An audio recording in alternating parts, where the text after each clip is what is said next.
I hope as many of you can see the building as possible today. We will have one more viewing. It looks likely that we'll have a signed contract this coming week.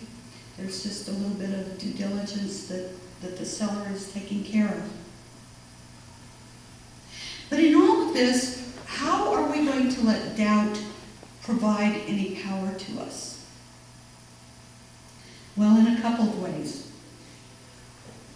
The first one is when doubt shows up for me, that inspires me to find out more information, to search what is true, to meditate.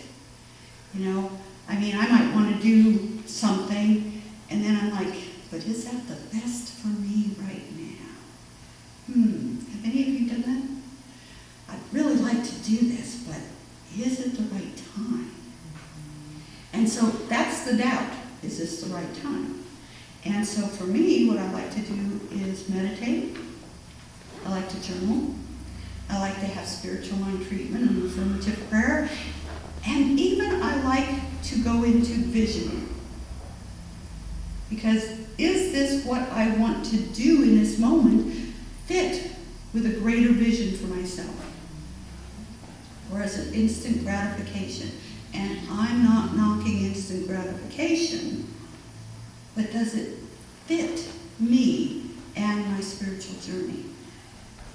Is it something that will further me along?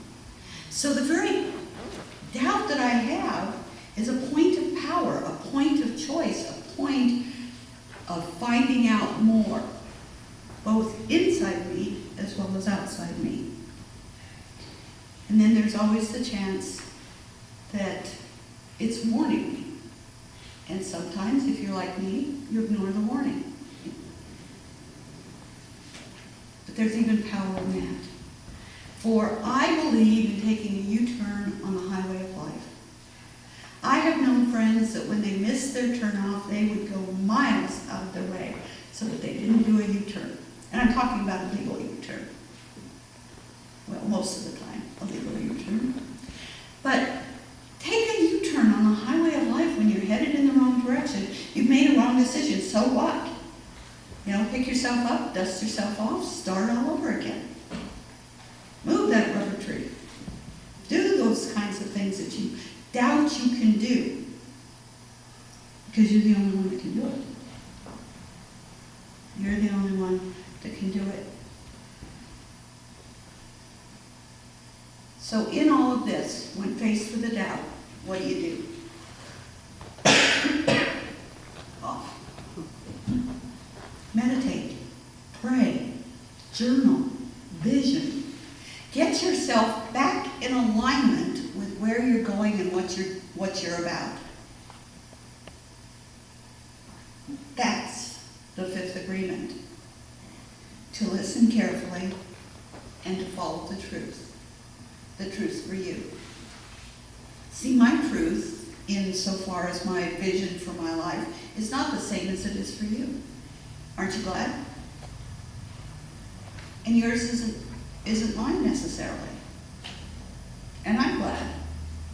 So in this, what we need to do is take responsibility for our own life and in a way that makes a difference. The fifth agreement is that you are to be skeptical, that is to say you are sometimes to sit in doubt, but that in learning to listen, you can make a decision. You can choose wisely for yourself.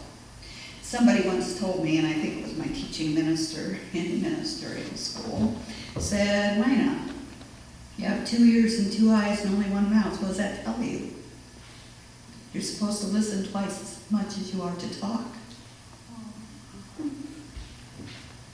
You are to observe twice as much as you are to talk. You are to hold counsel within, with that spirit within. Remember, 1 mouth, 2 eyes, 2 ears. The equation is learn to listen from within as well as without. And so here ends the lesson. Ding.